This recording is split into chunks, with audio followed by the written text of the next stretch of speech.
I'm dry heaving and vomiting this morning. I'm sick. And all I can think of is why have I had to spend.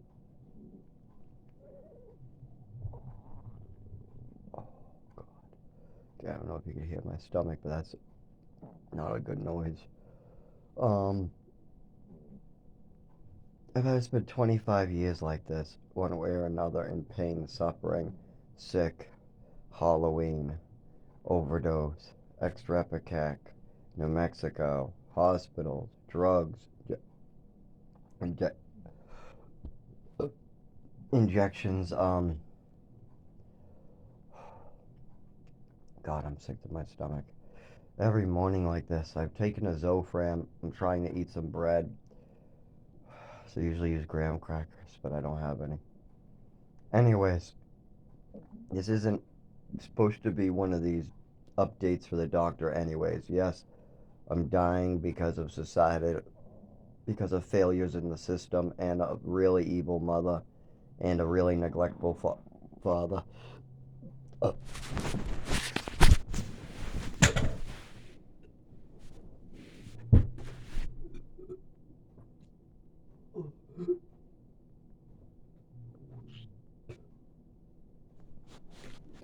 a really neglectful father.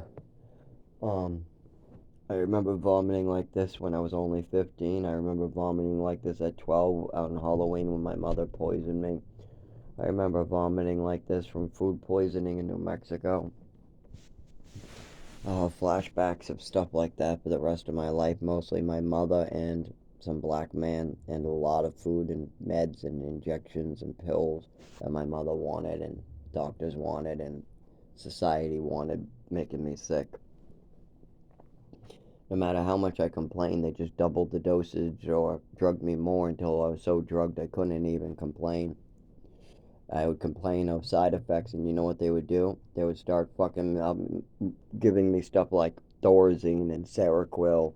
Yeah, if you take 600 milligrams of Seroquel, I dare you to take it and go for a walk. Go for a walk. Go through town. Take a 600 milligram Seroquel and go for a walk. You won't make it back home. You won't. I don't care who you are. 600 milligrams of Seroquel and you're not making it home.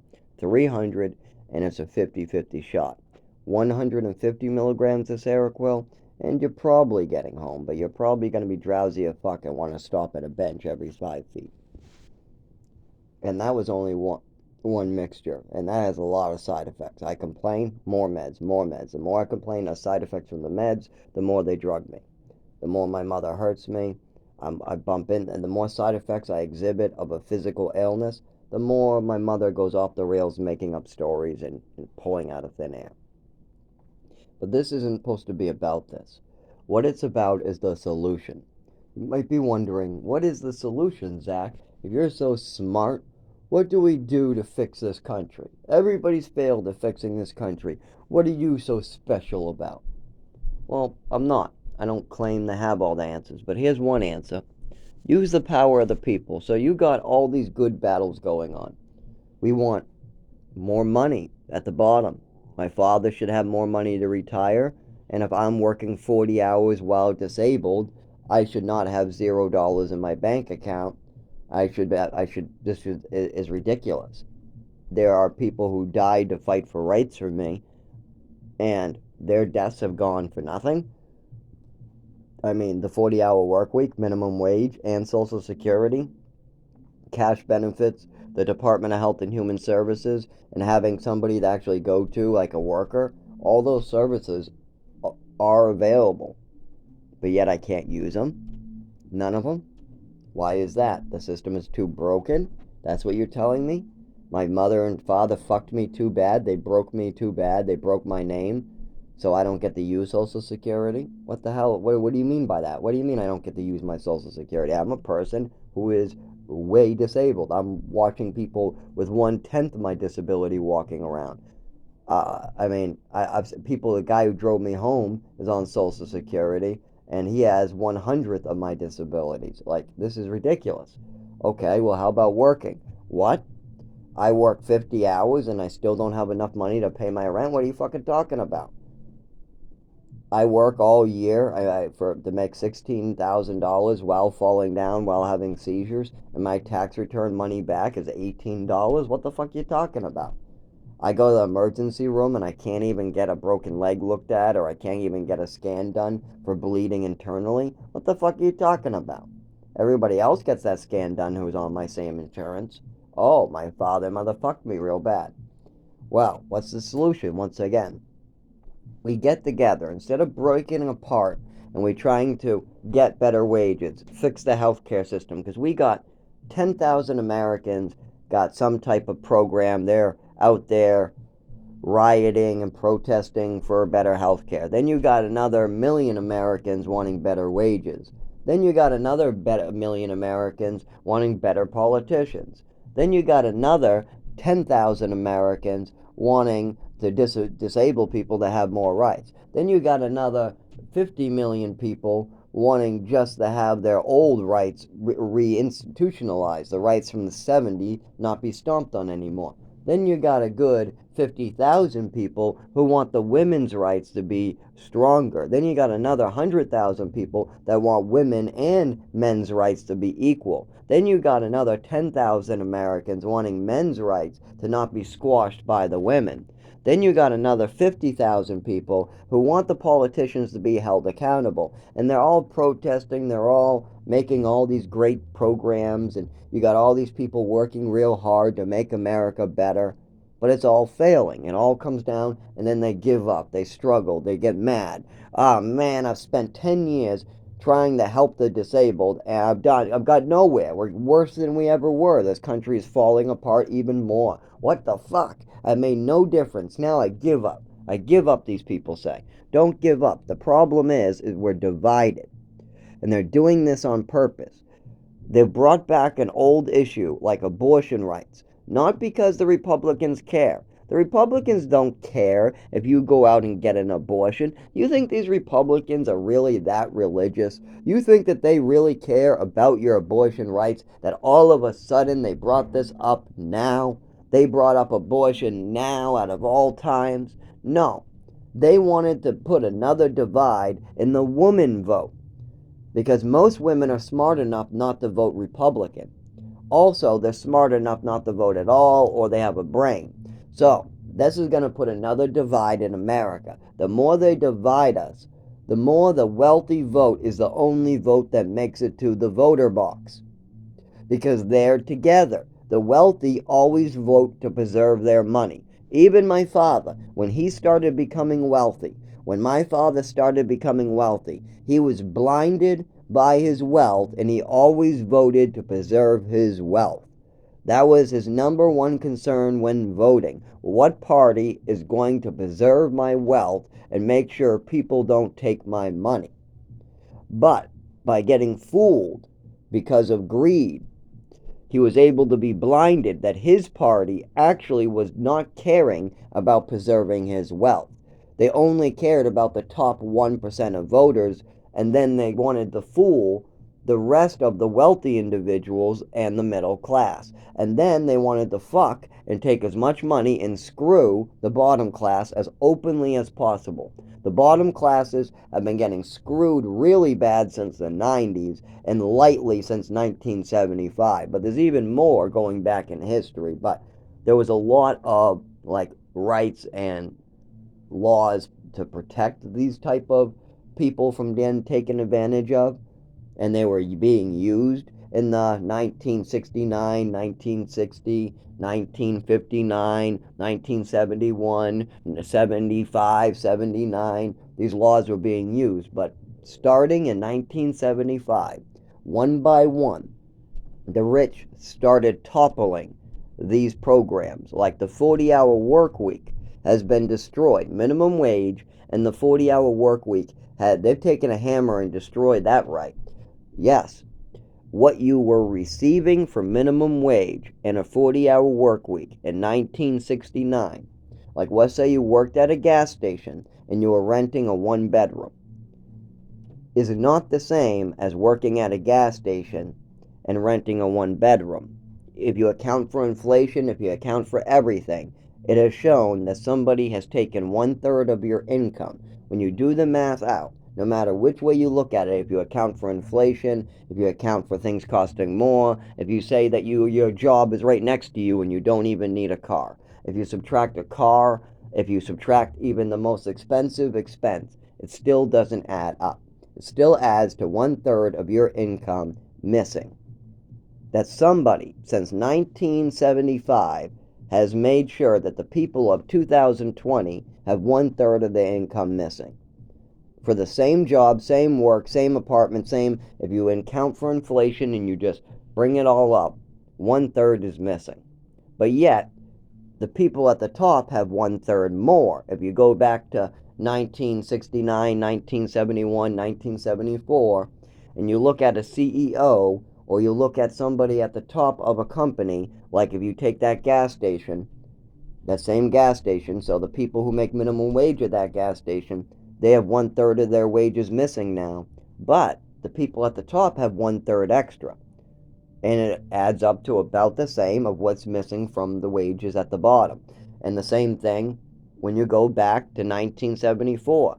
The CEOs still have a lot of money, but they don't have that 1/3 bonus that they seem to have now. The rich have got way richer, and they have way more wiggle room to get out of trouble, and way more laws protecting them. They have way more loopholes to utilize with attorneys. There's way more systems where if you have money to utilize that broken system, you can get out of trouble. It's like a get out of jail free card if you got money. But if you're poor like me, then there are systems designed where you just walk down the street and they pick you up and put you in jail for somebody else's crime. Or they just pick you up because you didn't bring your wallet that day for your walk, and you look like a bum because you're poor, and they call you not a patron and they arrest you, and then you have $1,600 in fines to pay the town. There are so many different ways in which they have made it so that the towns, cities, and people of wealth can just suck from the bottom. They even got traffic cameras that are billing people, literally. If they have a cheap car, that's what they look for. They look for skin color in the car. If you have black skin color in a shitty car, they'll send a bill to your house, even if you didn't run the red light.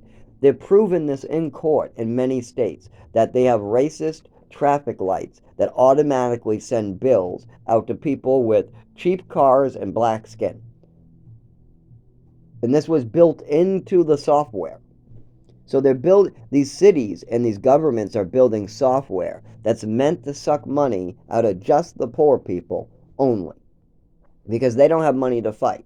Like if the IRS goes after a rich person and that rich person stole from the IRS, do you think he goes to jail? No. He hires an attorney and the IRS drops the case because they don't have money to fight it in court.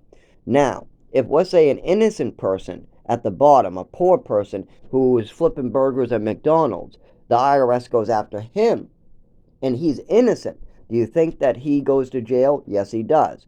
Because he can't afford an attorney, the IRS just says, give us $4,000 or else. And if he doesn't have the $4,000, then they put him in prison. Even though he did nothing wrong, it's pay us or else. It's a mafia basis. The people at the bottom are getting sucked dry. That was what my brother didn't realize.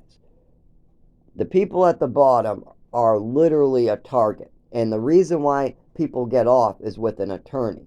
So, if you actually buy an attorney, there's a lot of things where they'll just drop it. Like Social Security. If you're truly disabled, missing a leg, and you don't have an attorney, it might take you 10 years to get your Social Security. I've heard 7, I've heard people wait 5 with missing limbs. Now, if you have a child who just has anxiety, but you have a $20,000 attorney, you can get Social Security in under a year. Why does somebody who just has anxiety get Social Security, and somebody who's missing a leg and can't work has to crawl around on a cart in a wheelchair trying to find jobs for 7 years? Why is that the case? Because we have a broken system. So once again, what's my solution to this broken system? If I'm so smart, what's my solution? We got all these people divided all over the country, all over. What's my amazing one answer solution for the end of this? We stop being divided. We use the power of the people and we tackle one issue at a time. We get all these groups together. Women's rights, men's rights, wages, minimum wage, whatever. and we tackle each battle that these people want one at a time. We join these groups together and we make an agreement. We'll make a list. Okay, we got 10 different groups together. We got 10 different battles on this list. We're going to tackle each battle one at a time. So the first battle is we want our minimum wage to be at least the same as what it was in 1970 as far as going to rent, gasoline, and food. Because the numbers have been looked at and looked at and looked at, and the numbers show 1/3 of the income has been stolen slowly over time. It has become such a big gap that it's very noticeable now. Back in the 1990s, it was halfway there. People weren't really noticing it, but they were feeling it at home. The poor were feeling it. Crime was becoming more. Now it's visible. Now you can clearly see it in the charts. It's been 50 years of studying it. They have all these different charts from all these different industries that clearly show what's going on. It's not something you can hide. You can't hide the numbers.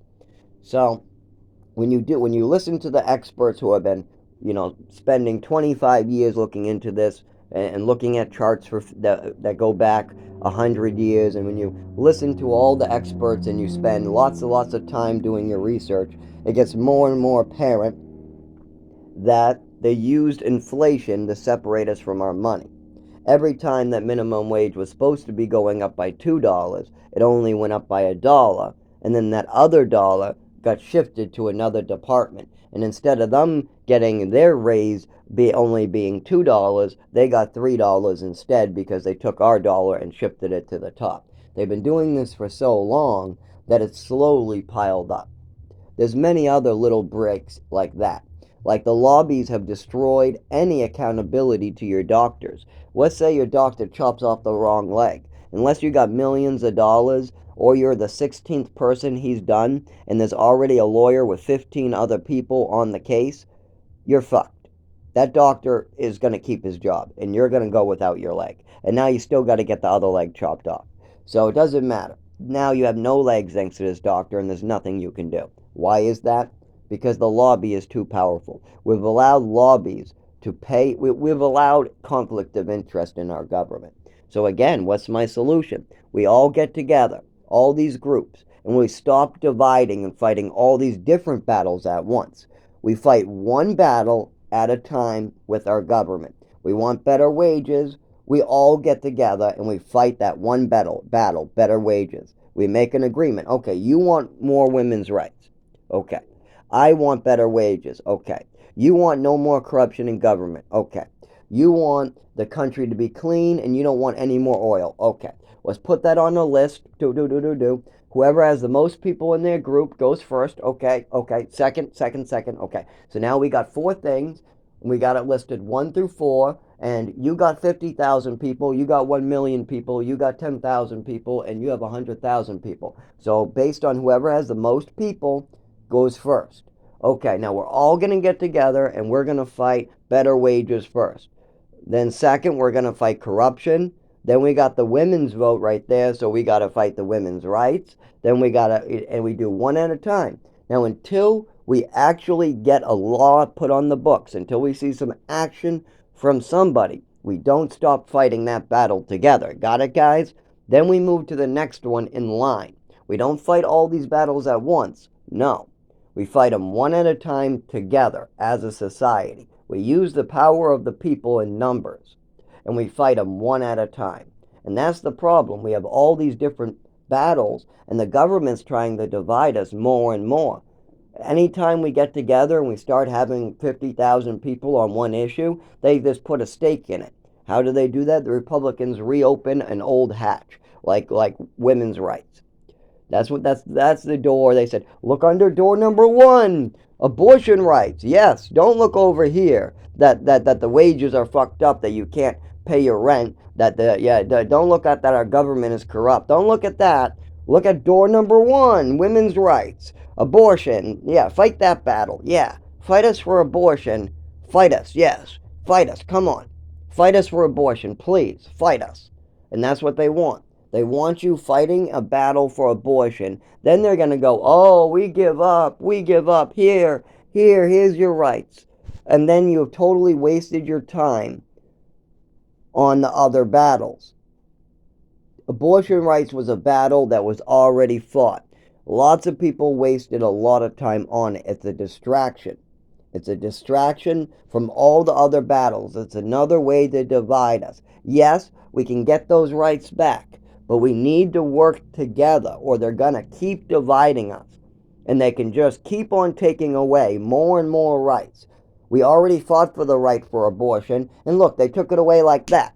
Ah, ah. Oh, I shouldn't have tried to do my nervous system. Oh, oh, I usually can snap without too much of a shake. That one went all the way in my back. Anyways, so yes, that's my solution. We stop being divided and we start working together on one thing at a time. Um, I don't think I'm any genius, but I think that plan is probably our best way forward.